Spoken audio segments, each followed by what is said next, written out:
जय हिंद साथियों, स्वागत है आपका self study classes YouTube channel और ऐप में।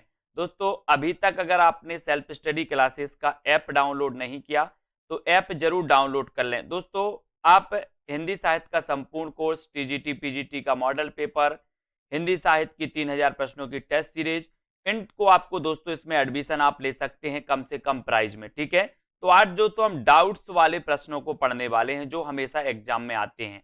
तो यहां पर बिल्कुल आपको ध्यान से सुनना है। आपसे एक प्रश्न पूछा जाता है कि उर्वशी के रचनाकार कौन है। डाउट्स नंबर 1, उर्वशी के रचनाकार कौन है। तब आपके मन में एक डाउट्स रहता है कि ये तो दिनकर की रचना है। ठीक है, एक डाउट्स रहता है। लेकिन दोस्तों, आपको पता है कि एक रचना जयशंकर प्रसाद की भी उर्वशी है। ठीक है, यहां पर दोनों विकल्प आपको दिए गए हैं। ठीक है, आपके विकल्प में ऐसे दोनों विकल्प नहीं दिए जाएंगे। जब आपका प्रश्न परीक्षा में पूछा जाएगा एक ही विकल्प आएगा। तो यहां पर डाउट्स में नहीं रहना। आपको क्या करना है, यहां पर अगर दिनकर ऑप्शन में आता है तो आप दिनकर लगाइए, और जयशंकर प्रसाद आता है तो जयशंकर प्रसाद लगाइए। क्योंकि उर्वशी की रचना दोस्तों जयशंकर प्रसाद ने सबसे पहले की थी, फिर बाद में की थी दिनकर ने। और दिनकर को एक रचना के लिए दोस्तों क्या मिला था, उर्वशी के लिए ज्ञानपीठ पुरस्कार भी इन्हें मिला था। कब मिला था? 1972 में। ठीक है, तो ये चीज आपको याद रख लेना। यानी कि उर्वशी रचना इन दोनों रचनाकारों की भी, मतलब उर्वशी नाम से इन दोनों की रचना है। ठीक है, डाउट्स नंबर 1 आपका क्लियर। डाउट्स नंबर 2 देखते हैं दोस्तों, हिंदी का पाणिनि किसे कहा जाता है।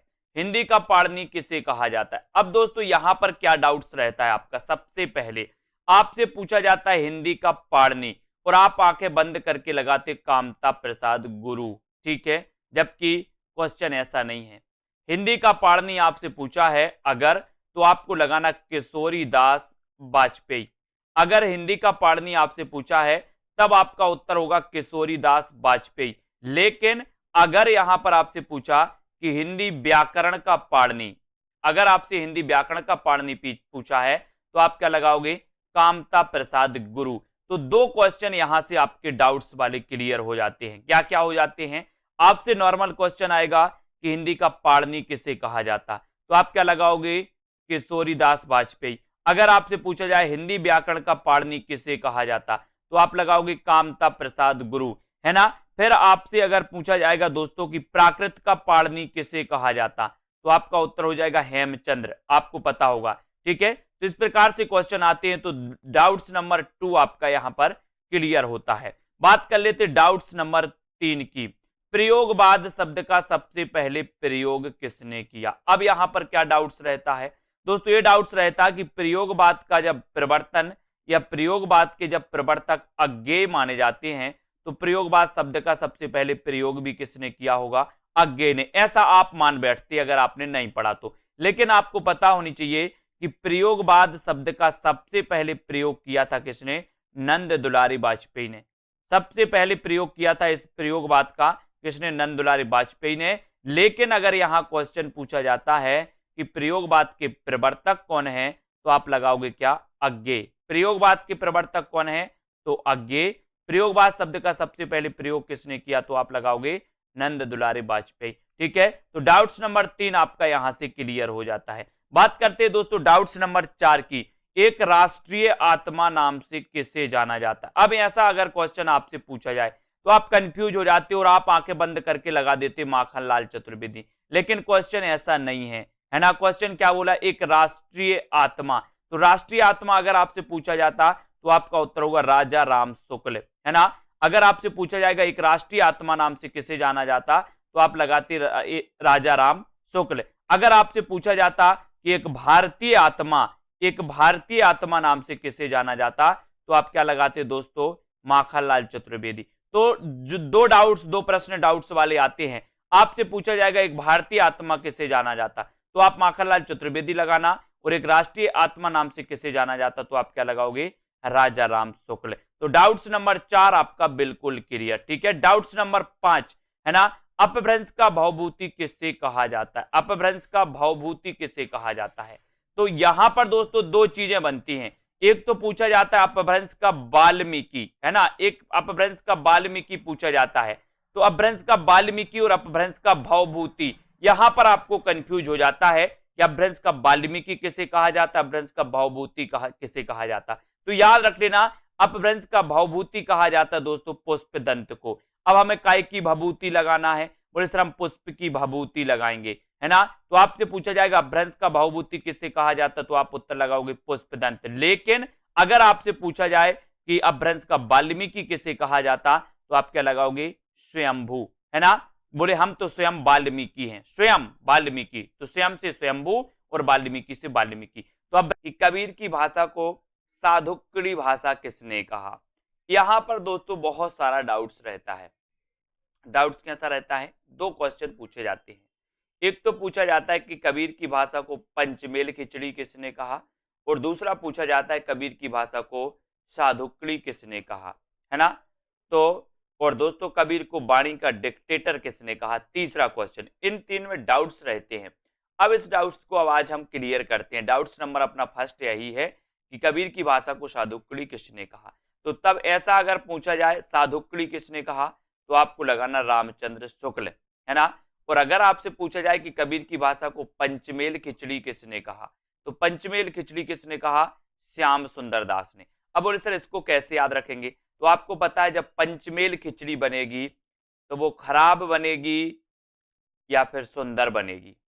बोले सर बहुत ही सुंदर पंचमेल खिचड़ी बनी, सुंदर बनेगी ना पंचमेल, तो श्याम सुंदर पंचमेल कहेंगे और रामचंद्र शुक्ल क्या कहेंगे, साधुक्कड़ी कहेंगे, है ना। ये आपको याद रख लेना। अब आपने देखा होगा राम वनवास गए थे साधु के भेष में, गए थे ना, तो साधुक्कड़ी कौन कहेगा, राम से रामचंद्र शुक्ल। पंचमेल खिचड़ी कौन कहेगा, श्याम सुंदर दास, है ना। वाणी का डिक्टेटर किसे कहा जाए, हजारी प्रसाद द्विवेदी, है ना। हजारी प्रसाद द्विवेदी ने वाणी का डिक्टेटर कहा। तो डाउट्स नंबर 1 आपका यहां पर क्लियर होता है, ठीक है। डाउट्स नंबर 2 की बात करें, अर्धनारीश्वर के रचनाकार कौन है। 4 विकल्प है, दिनकर, विष्णु प्रभाकर, धर्मवीर भारती और रामविलास शर्मा। अब यहां पर दोस्तों कंफ्यूजन वाला सिस्टम रहता है। अर्धनारीश्वर की रचनाकार कौन है, ये आपसे पूछा जाता है, तो आपको यहां पर याद रख लेना दोस्तों कि अर्धनारीश्वर एक तो दिनकर की भी रचना है और दूसरा विष्णु प्रभाकर की भी रचना है। लेकिन आपको कैसे याद रख लेना दोस्तों, दिनकर का ये क्या है, निबंध है। दिनकर का ये क्या है, अर्धनारीश्वर निबंध है, जबकि विष्णु प्रभाकर का ये क्या है दोस्तों, उपन्यास है, ठीक है। इसको अपन को याद रख लेना है। दिनकर का क्या है, निबंध, विष्णु प्रभाकर का क्या है, उपन्यास। तो अर्धनारीश्वर दोस्तों इस प्रकार से अगर रचना पूछी जाएगी अर्धनारीश्वर के रचनाकार कौन है, तो ये दोनों नहीं दिया जाएगा, किसी में से दोनों में से एक दिया जाएगा, ठीक है। अगर आपसे पूछा जाएगा कि अर्धनारीश्वर निबंध की रचनाकार कौन है, तब अगर दोनों भी दिया जाएगा तो आपको उत्तर लगाना है दिनकर। आपसे पूछा जाएगा अर्धनारीश्वर उपन्यास की रचनाकार कौन है, दोनों भी दिया जाएगा तो आपको क्या लगाना है दोस्तों, विष्णु प्रभाकर।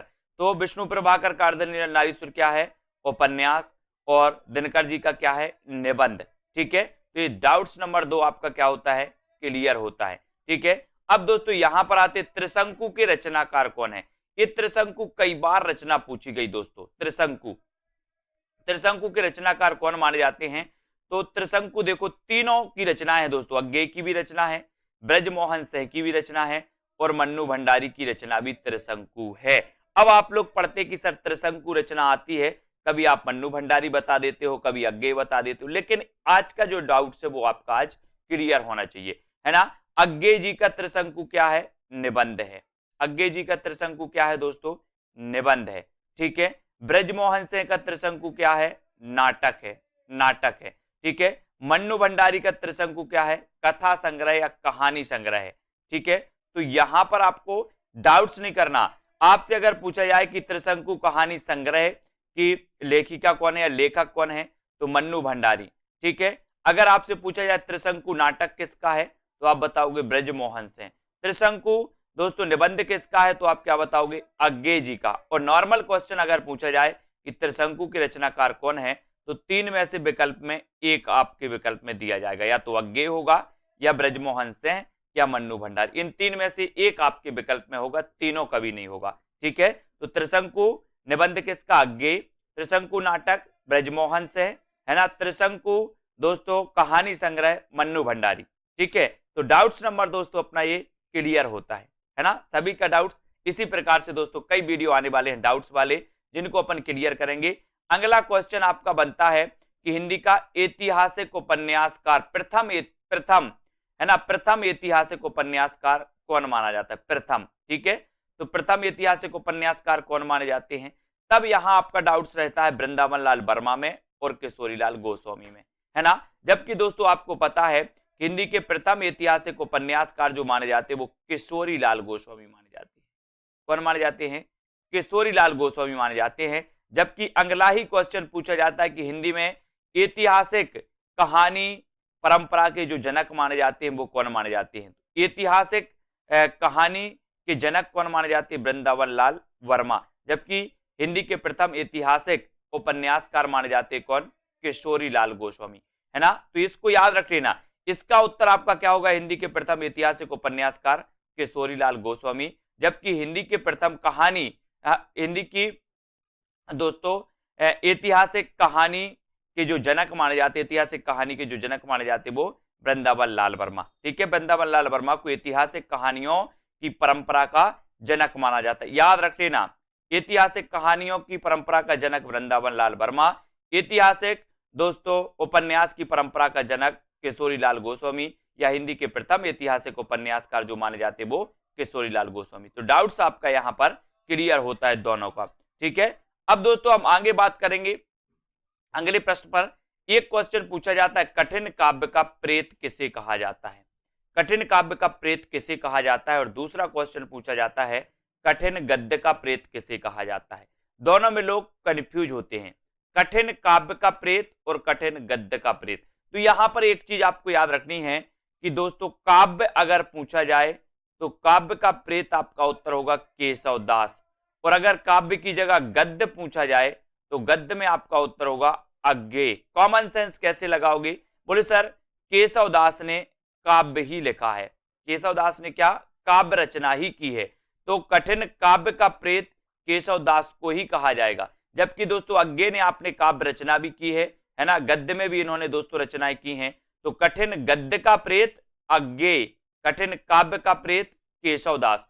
दो क्वेश्चन यहां पर डाउट्स वाले बनते हैं, और दोनों क्वेश्चन आते परीक्षा में हमेशा गलत होते हैं डाउट्स में। कठिन काव्य तो काव्य किसने लिखा? केशव दास ने, तो केशव दास, है ना। कठिन गद्य तो गद्य दोस्तों अज्ञेय, है ना, याद रख लेना। यहां से क्वेश्चन आते हैं। और केशव दास रीति काल के प्रवर्तक माने जाते हैं। आपको पता है डॉक्टर नगेंद्र आदि विद्वानों ने केशव दास को ही रीति काल का प्रवर्तक माना। अगर यहां से भी क्वेश्चन आता है रीति काल का प्रवर्तक किसे माना जाता है, नॉर्मल अगर क्वेश्चन पूछा जाता है तो उत्तर होता है केशव दास, है ना। अगर पूछा जाता है आचार्य रामचंद्र शुक्ल ने रीति काल का प्रवर्तक किसे माना, तो आपका उत्तर हो जाता है चिंतामणि, है ना। अगर आपसे पूछा जाता है दोस्तों कि नगेंद्र ने रीति काल का प्रवर्तक किसे माना, तब आपका उत्तर होता है केशव दास, है ना। तो अपना कि सन्यासी किसकी रचना है, सन्यासी किसकी रचना है। अब दोस्तों यहां पर आपको क्या है कंफ्यूज होता है अगर इस प्रकार से क्वेश्चन पूछा जाता है, क्योंकि आपको पता है कि ईलाचंद जोशी की भी रचना है, लक्ष्मी नारायण मिश्र की भी रचना है, लेकिन इसकी विधा क्या है वो देखना है अपन को। ईलाचंद जोशी की जो सन्यासी रचना है इसकी विधा है दोस्तों उपन्यास, यानी कि ये ईलाचंद जोशी का क्या है उपन्यास है, जबकि ये लक्ष्मी नारायण मिश्र का क्या है नाटक। ये नाटक आपको पता है, बोले सर लक्ष्मी के नाटक में, है ना, लक्ष्मी का नाटक छोड़ के लोग क्या बन जाते हैं सन्यासी बन जाते, लक्ष्मी का नाटक। तो लक्ष्मी नारायण मिश्र नाटक से नाटक है और सन्यासी बन जाते, तो सन्यासी इनका नाटक है ना। ईलाचंद जोशी का ये सन्यासी क्या है उपन्यास, ठीक है, इसको देखेंगे। अब दोस्तों दूसरा आपका डाउट से मुक्ति पथ ये किसकी रचना है। अब मुक्ति पथ के बारे में दोस्तों आपको दिख रहे होंगे उदय शंकर भट्ट, ईलाचंद जोशी और अभय मौर्य, ये तीन लोगों की रचना है। अगर ऐसा क्वेश्चन आएगा तो ये क्वेश्चन गलत होगा, क्योंकि उदय शंकर भट्ट की भी रचना है, ईलाचंद जोशी की भी है, अभय मौर्य की है। लेकिन अगर आपसे पूछा जाएगा कि मुक्ति पथ नाटक किसका है, तो आपका उत्तर उदय शंकर भट्ट होगा। आपसे पूछा जाएगा मुक्ति पथ उपन्यास किसका है, तो उपन्यास दोस्तों ईलाचंद जोशी का भी है और अभय मौर्य का भी उपन्यास ही है इसी नाम से। तो मुक्ति पथ उपन्यास ईलाचंद जोशी और दोस्तों अभय मौर्य, इसको आपको याद रख लेना। उदय शंकर भट्ट का मुक्ति पथ क्या है नाटक है, ईलाचंद जोशी का क्या है उपन्यास है, अभय मौर्य का क्या है उपन्यास है। तो आपसे पूछा जाएगा अगर कि मुक्तिपथ उपन्यास किसका है, तो इन दो में से एक के ऑप्शन में मिलेगा, या तो ईलाचंद जोशी या फिर अभय मौर्य। ठीक है, इसको याद रखना। अब दोस्तों पंचवटी प्रसंग, पंचवटी प्रसंग किसकी रचना है? एक रचना आती है दोस्तों पंचवटी, एक आती है पंचवटी और एक रचना पूछी जाती है पंचवटी प्रसंग। ठीक है, तो पंचवटी ये तो आपको पता है कि पंचवटी ये जो रचना है ये क्या है दोस्तों, खंडकाव्य मैथिली शरण गुप्त का। लेकिन पंचवटी प्रसंग, पंचवटी प्रसंग के रचनाकार कौन है, तो वो है निराला। ठीक है, आपको पता है निराला छायावाद के आधार स्तंभ में माने जाते हैं। तो पंचवटी प्रसंग, निराला और मैथिली शरण गुप्त की रचना पंचवटी। आज से दोस्तों आपका ये डाउट्स भी क्लियर। अब याद रख लेना, पंचवटी निराला, पंचवटी प्रसंग, पंचवटी मैथिली शरण गुप्त, पंचवटी प्रसंग निराला। ठीक है, फिर यहां पर बात करते वापसी किसकी रचना है? वापसी, तो वापसी के बारे में दोस्तों आपने कई बार पढ़ा होगा, ऊषा प्रियंवदा। ये तो सबको पता है कि वापसी ऊषा प्रियंवदा की क्या है, कहानी है। लेकिन अगर आपसे पूछा जाए कि वापसी एकांकी किसकी है, तो आपको क्या बताना है? वापसी एकांकी की रचनाकार उदय शंकर भट्ट, वापसी कहानी ऊषा प्रियंवदा। ठीक है, इसको याद रख लेना। और आपसे नॉर्मल पूछा जाए वापसी किसकी रचना है, तो इन दो में से एक ऑप्शन आपको मिलेगा, या तो ऊषा प्रियंवदा या उदय शंकर भट्ट, दोनों एक साथ नहीं मिलेंगे। Doubts clear?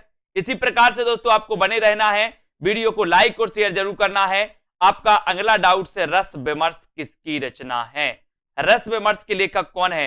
यहां तो सीधा सीधा है दोस्तों, रस विमर्श राममूर्ति त्रिपाठी, रश्मिमांसा रामचंद्र शुक्ल, रस सिद्धांत डॉक्टर नगेंद्र, है ना। कई बार पूछा गया कि डॉक्टर नगेंद्र इनकी रचना कौन सी है? रस सिद्धांत, रामचंद्र शुक्ल रश्मिमांसा, है ना, डॉक्टर राममूर्ति त्रिपाठी रस विमर्श। तो ये भी डाउट्स आपका क्लियर होता है, इन डाउट्स को भी अपन को क्लियर करना है। ठीक है, स्वच्छंदतावाद शब्द का सबसे पहले प्रयोग किसने किया था? अब देखते हैं दोस्तों, इस प्रश्न में बहुत सारे लोग गलत करके आएंगे, क्योंकि उनको पता है कि स्वच्छंदतावाद के प्रवर्तक तो कौन माने जाते हैं? श्रीधर पाठक। तो श्रीधर पाठक ने ही स्वच्छंदतावाद का सबसे पहले प्रयोग किया होगा, ये ऐसा मानना हो जाता। लेकिन नहीं, डाउट्स क्या है? श्रीधर पाठक स्वच्छंदतावाद के प्रवर्तक हैं, लेकिन स्वच्छंदतावाद शब्द का प्रयोग सबसे पहले किया था मुकुटधर पांडे ने।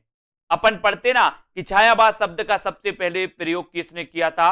मुकुटधर पांडे ने। ऐसे ही स्वच्छंदतावाद शब्द का सबसे पहले प्रयोग भी मुकुटधर पांडे ने ही किया था। और दोस्तों स्वच्छंदतावाद के प्रवर्तक माने जाते श्रीधर पाठक। इनको आपको याद रख लेना है दोस्तों। ठीक है, इन्हें आपको पता है प्रकृति का उपासक कभी भी कहा जाता है। किसे? श्रीधर पाठक को। एक क्वेश्चन आता है, प्रकृति का सुकुमार कवि किसे कहा जाता है? प्रकृति का चितेरा कवि कैसे कहा जाता है? लोग लगा देते आंखें बंद करके पंत। लेकिन एक क्वेश्चन आता है कि प्रकृति का उपासक कवि किसे कहा जाता है, तब दोस्तों फिर भी लगा देते पंत। अब नहीं लगाना, प्रकृति का उपासक कवि श्रीधर पाठक, स्वच्छंदतावाद का प्रवर्तक श्रीधर पाठक, है ना। स्वच्छंदतावाद शब्द का सबसे पहले प्रयोग किसने किया? मुकुटधर पांडे ने। इन क्वेश्चनों को आपको बहुत अच्छे से पढ़ना है। डाउट्स नंबर 2, फूलों का गुच्छा की रचनाकार कौन है? यहां दोस्तों कैसेट फंस जाती है। फूलों का गुच्छा और फूलों का कुर्ता, एक क्वेश्चन पूछा जाता है फूलों का कुर्ता ये किसकी रचना है? तो फूलों का गुच्छा रचना किसकी है? भारतेंदु हरिश्चंद्र की। लेकिन यहीं पर आपसे फूलों का कुर्ता पूछ लिया जाता तब भी आप कंफ्यूज हो जाते। फूलों का कुर्ता यशपाल, और जो फूलों का कुर्ता पहनेगा उसका यश बहुत होगा, बहुत, है ना, यश होगा, तो यशपाल। फूलों का कुर्ता यशपाल, फूलों का गुच्छा भारतेंदु हरिश्चंद्र। इनको अपन को याद रख लेना है। अब दोस्तों ये डाउट्स नंबर अपन 3, हिंदी का प्रथम कवि कौन है? अब यहां भी कई लोग कंफ्यूज हो जाते। अगर आपसे पूछा जाए कि हिंदी का प्रथम कवि कौन है और प्रथम की जगह कवि पूछ लिया जाता है कि हिंदी का प्रथम महाकवि कौन है, तो क्या होता है? कंफ्यूजन। बोले हिंदी का प्रथम कवि कौन है तो उत्तर लगाते सरहपा, है ना। लेकिन अगर पूछ लिया जाए कि हिंदी का प्रथम महाकवि कौन है तो आपको उत्तर लगाना है चंद्रबरदाई। ठीक है, चंद्रबरदाई आपका सही उत्तर होगा। हिंदी का प्रथम महाकवि पूछा तो चंद्रबरदाई, हिंदी का प्रथम कवि पूछा तो सरहपा। ठीक है, और हिंदी का प्रथम कवि स्वयंभू को माना किसने? राम कुमार वर्मा ने। ये भी आपको याद रख लेना। ठीक है, और राहुल सांकृत्यायन ने किसे माना? सरहपा को। ठीक है, अगला डाउट्स, अगला है युगधार की रचनाकार कौन है? युगधार, अब यहां से दो रचनाएं आती हैं दोस्तों, एक तो पूछी जाती है युगधार और दूसरी पूछी जाती है युगधारा। अब इनको आपको दोस्तों क्या करना है? अच्छे से पढ़ लेना है। युगधारा, बोले युग की धारा में नांग बह गया। कौन बह गया? युग की धारा में, युग की धारा में नांग बह गया। तो याद रख लेना, तो युग की अगर धारा आ की मात्रा लगी हो, धारा की बात हो तो उत्तर हो जाएगा नागार्जुन, और धार की बात हो तो सोहनलाल द्विवेदी। युगधार, युगधार के लेखक कौन है? सोहनलाल द्विवेदी। युगधारा के लेखक कौन है? नागार्जुन। ठीक है, तो दोनों चीजें क्लियर। युगधार पूछा जाएगा तो आप क्या लगाओगे? सोहनलाल द्विवेदी। युगधारा पूछा जाएगा तो आप क्या लगाओगे? नागार्जुन। इनका वास्तविक नाम क्या था पता है? वैद्यनाथ। किसका? नागार्जुन का। और वैद्यनाथ द्विवेदी आपको पता है किसका नाम था? उपनाम। हजारी प्रसाद द्विवेदी का उपनाम भी वैद्यनाथ द्विवेदी था, है ना? ये भी याद रख लेना। नागार्जुन यात्री नाम से लिखते थे दोस्तों मैथिली में, ये भी याद रखेंगे। तो आपने क्या याद किया? युगधारा नागार्जुन, युगधार सोहनलाल द्विवेदी। क्लियर? अगला डाउट्स, अगला डाउट से समय देवता के रचनाकार कौन है? तो आप सीधे सीधे क्वेश्चन लगाना, बताइए। अगर आपको बनता है तो उत्तर जरूर बताएं। समय देवता के रचनाकार कौन है? तब दोस्तों आपका राइट आंसर होता है कि समय देवता के संरचनाकार कौन है? नरेश मेहता। लेकिन एक क्वेश्चन यही और पूछा जाता है, साहित्य देवता। एक पूछा जाता है साहित्य देवता, साहित्य देवता के रचनाकार कौन है? अब दोस्तों ये साहित्य देवता ये क्या है? निबंध है। और ये निबंध किसका है? मैंने आपको कई बार बताया कि साहित्य देवता को माखन खवाना है, और समय देवता है इसलिए लोग नरेश बन जाते हैं। बोले वो नरेश बन गया, बोले समय देवता है ना? तो समय देवता ये लंबी कविता है दोस्तों, किसकी? नरेश मेहता की। और साहित्य देवता के रचनाकार कौन है? माखनलाल चतुर्वेदी। कंफ्यूजन है, कंफ्यूजन, कंफ्यूज नहीं होना। समय देवता नरेश मेहता और साहित्य देवता माखनलाल चतुर्वेदी। इन प्रश्नों को बहुत अच्छे तरीके से ढंग से पढ़ना है दोस्तों। एक क्वेश्चन आपसे पूछा जाता है कलम का मजदूर के रचनाकार कौन है ना? और दूसरा एक प्रश्न पूछा जाता है कलम का सिपाही के रचनाकार कौन है? दोनों में कंफ्यूज, कलम का मजदूर और कलम का सिपाही। कभी कभी कलम का सिपाही लगा पूछा जाता है तो हम कलम का मजदूर उत्तर लगा आते हैं, और कभी कभी कलम का मजदूर पूछा जाता है तो कलम का सिपाही उत्तर लगा आते हैं। ऐसा नहीं करना है। इसको देखो दोस्तों, यहां पर दिया कलम का मजदूर, तो कलम का मजदूर के रचनाकार कौन है? ये दोस्तों दोनों ही जीवनियां हैं, और दोनों ही जीवनी प्रेमचंद के जीवन पर आधारित है ना? तो ये कलम का मजदूर ये जीवनी के लेखक कौन है? मदन गोपाल, है ना? और दोस्तों एक पूछा जाता है कलम का सिपाही, कलम का सिपाही। ठीक है, तो कलम का सिपाही जीवनी एक किसने लिखी? अमृत राय ने, है ना? आपको पता होगा प्रेमचंद के पुत्र का नाम था अमृत राय। प्रेमचंद जी का दोस्तों वास्तविक नाम क्या था? धनपत राय। उर्दू में किस नाम से लिखते थे? नवाब राय नाम से। प्रेमचंद इन्हें नाम दिया किसने? दया नारायण निगम ने। ठीक है, अब दोस्तों इनके पुत्र का नाम था अमृत राय। इन्होंने जीवनी लिखी थी कलम का सिपाही, याद रख लेना। अब डाउट्स में करती है कौन सी? कलम का मजदूर। अब कलम का मजदूर को याद कैसे रखना है? यहां पर आया मां से मजदूर और मां से मदन गोपाल। इतना बस आपको याद रख लेना कि सर मां से मजदूर आता है और मां से इसका उत्तर मदन गोपाल आता है। बाकी आप कलम का सिपाही अपने आप उत्तर लगा के आओगे कि अमृत राय की है। डाउट्स को क्लियर करने के लिए इतना याद रख लेना। तो डाउट्स नंबर 1 क्लियर, कलम का मजदूर मदन गोपाल, कलम का सिपाही अमृत राय। ठीक है, अगला डाउट्स, अगला डाउट्स आपको होता है मेरी जीवन यात्रा आत्मकथा के लेखक कौन है? मेरी जीवन यात्रा, यहां दोस्तों आपको डाउट्स होता है, दो लोगों की रचना है, दो लोगों की आत्मकथा है इसी नाम से। कौन कौन की? एक तो राहुल सांकृत्यायन की है, और एक है दोस्तों किसकी? एक है जानकी देवी बजाज की। ठीक है, जानकी देवी बजाज। तो आपको याद रख लेना कि एक राहुल सांकृत्यायन ऑप्शन में दो नहीं आएगा। और जब आपसे इस प्रकार से प्रश्न आएगा कि मेरी जीवन यात्रा आत्मकथा किसकी है, तो या तो ऑप्शन में राहुल सांकृत्यायन होगा या जानकी देवी बजाज होगा। ठीक है, तो आपको याद रख लेना, बोले मेरी जीवन यात्रा बजाज गाड़ी से प्रारंभ हुई। कौन सी गाड़ी? बजाज गाड़ी से। नहीं तो ऐसा कर लेना, बोले मेरी नहीं, मेरी जान की जीवन यात्रा बजाज गाड़ी से प्रारंभ हुई थी। ऐसे याद कर लो, ये जल्दी याद हो जाती है। तो जानकी देवी बजाज, ठीक है, और राहुल सांकृत्यांश। तो डाउट नंबर 2 आपका क्लियर, दोनों की आत्मकथा एक ही नाम से है, ठीक है। अगला क्वेश्चन है दोस्तों, अर्ध कथा किसकी आत्मकथा है? अर्ध कथा और अर्ध कथानक, है ना। इस प्रकार से दोस्तों अपन देखते हैं तो अर्ध कथानक एक दोस्तों बनारसी दास जैन की है। आपको पता होगा हिंदी की प्राचीन आत्मकथा मानी जाती है। कौन सी? अर्ध कथानक, ठीक है, अर्ध कथानक, ये बनारसी दास जैन की। और कहीं कहीं इसको आपको अर्ध कथा लिखा भी मिल जाएगा बनारसी दास जैन की, तो कंफ्यूज नहीं होना। ये बनारसी दास जैन की अर्ध कथानक भी है और अर्ध कथा भी लिखा मिल जाता है। लेकिन दोस्तों अर्ध कथा एक नगेंद्र की भी आत्मकथा है। अब इसमें अपन कभी कभी कंफ्यूज हो जाते हैं, है ना, क्योंकि ऑप्शन में होता है बनारसी दास जैन ना होकर के बनारसी दास चतुर्वेदी होता है, तो हम क्या लगा देते? बनारसी दास चतुर्वेदी ही लगा देते। जैन और चतुर्वेदी में वो हो जाता है ना। तो याद रख लेना, अर्ध कथानक हिंदी की प्राचीन आत्मकथा मानी जाती है, ये बनारसी दास जैन की है ना। और अर्ध कथा ये डॉक्टर नगेंद्र की दोस्तों है। और बनारसी दास जैन और बनारसी दास चतुर्वेदी, इनमें कंफ्यूज नहीं होना आपको, ठीक है। तो आपका यहां पर डाउट्स क्लियर कि सर बनारसी दास जैन की अर्ध कथानक, डॉक्टर नगेंद्र की अर्ध कथा, और दोस्तों यहां पर बनारसी दास जैन और बनारसी दास चतुर्वेदी में कंफ्यूज नहीं होना, ठीक है। अगला क्वेश्चन देखो, अगला हिंदी का प्रथम दैनिक समाचार पत्र कौन सा है? यहां भी लोग कंफ्यूज होते हैं। आपसे पूछा जाता है कि हिंदी का प्रथम समाचार पत्र कौन सा है, आप बिल्कुल लगाते हो उदंत मार्तंड। लेकिन आपसे पूछा जाता है कि हिंदी का प्रथम दैनिक समाचार पत्र कौन सा है, तब भी आप उदंत मार्तंड लगाते हो, ऐसा नहीं करना। आपसे पूछा जाए कि हिंदी का प्रथम समाचार पत्र कौन सा है, आप क्या लगाओगे? उदंत मार्तंड। आपसे पूछा जाए कि हिंदी का प्रथम साप्ताहिक समाचार पत्र कौन सा है, तो आप क्या लगाओगे?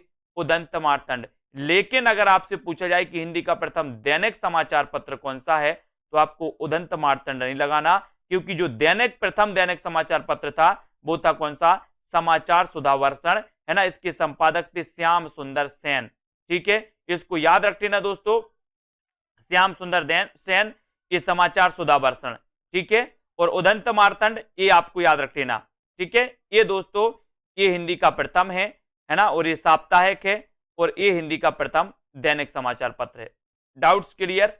आगे बढ़ते हैं। अगला क्वेश्चन यहां, मिट्टी की बारात के रचनाकार कौन है? मिट्टी की बारात। अब यहां पर दोस्तों कंफ्यूज आपके लिए होता है, एक तो ए कि कुछ लोग बोलते हैं सर शिवमंगल से सुमन की रचना है, बिल्कुल है।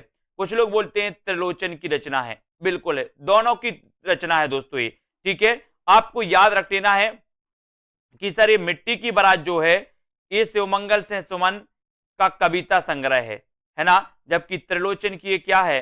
कविता है। याद रख लेना, मिट्टी की बारात। कभी आपसे पूछा जाए कि मिट्टी के बारात के रचनाकार कौन है, तो आपका ऑप्शन में एक ही होगा अगर इस प्रकार से क्वेश्चन आएगा।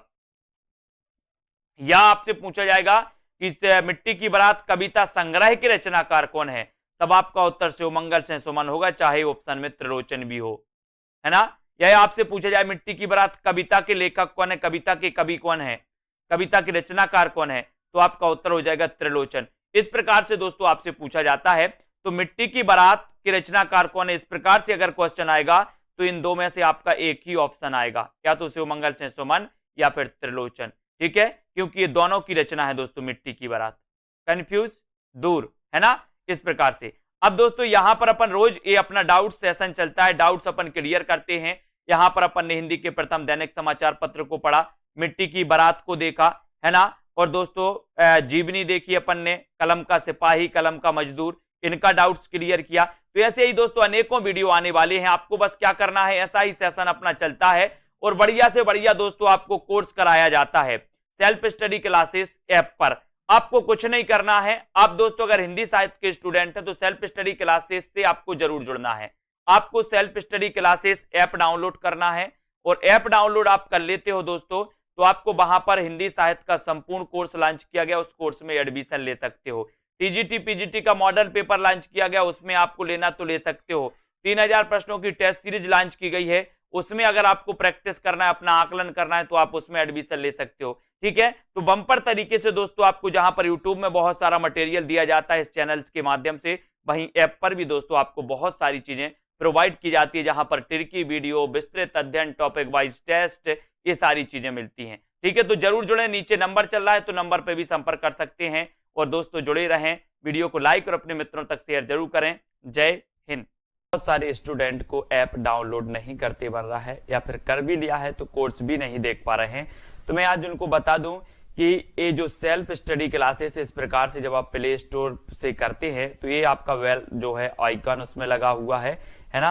तो इस प्रकार से सेल्फ स्टडी क्लासेस आपको सर्च करना है और ऐसे आइकन में आपको ऐप मिलने वाला है। ठीक है, तो दोस्तों हम देखें कि प्ले स्टोर में आपको इस प्रकार से दिखेगा ये सेल्फ स्टडी क्लासेस। ठीक है, ये प्ले स्टोर में आपको सेल्फ स्टडी क्लासेस का ऐप दिखने वाला है। ठीक है, ये इमेज उसमें डली है, ये आइकन, ये लोगो उसमें डला है। ठीक है, अब दोस्तों इसको इंस्टॉल करना है, यहां से आप इंस्टॉल करेंगे। ठीक है, अब इंस्टॉल करेंगे तो वहां पर आपको नंबर मांगेगा, जीमेल नंबर मांगेगा, तो आपको ओटीपी आएगा, तो आप रजिस्टर करके आगे बढ़ेंगे।